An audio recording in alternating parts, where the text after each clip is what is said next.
সরকারের সেই পেটুয়া বাহিনী এবং ছাত্রলীগ, যুবলীগ এবং স্বেচ্ছাসেবক আমাদের রাজপথে নির্যাতিত করেছিলেন।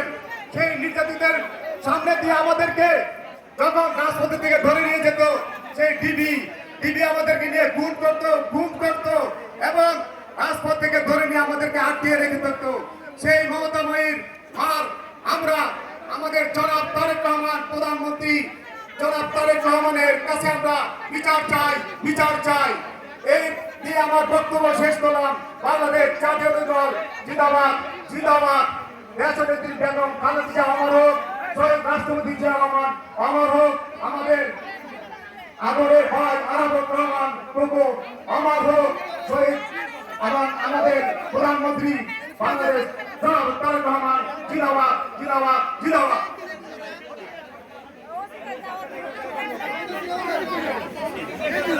ধন্যবাদ।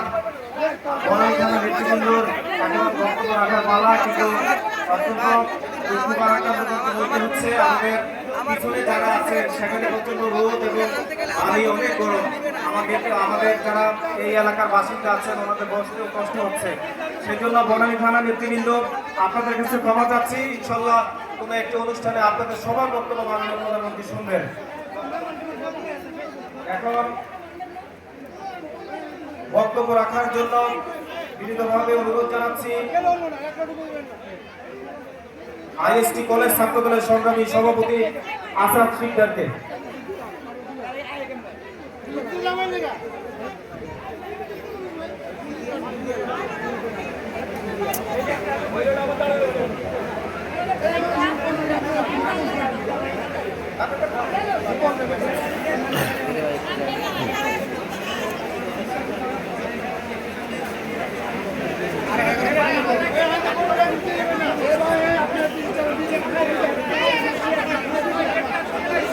বিসমিল্লাহির রহমানির রহিম।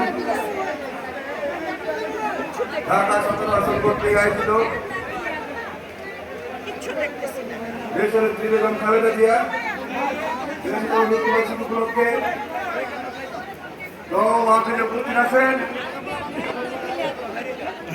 ঢাকা 17 আসনের মাননীয় সংসদ সদস্য, বাংলাদেশের প্রধানমন্ত্রী, আমাদের অনুপ্রেরণা, ছাত্র দলের সাংগঠনিক অভিভাবক দেশনায়ক তারেক রহমান মঞ্চে উপস্থিত আছেন। আজকের মাহফিলের সভাপতি সহ মন্ত্রী মহোদয় ও বিএনপির নেতৃবৃন্দ,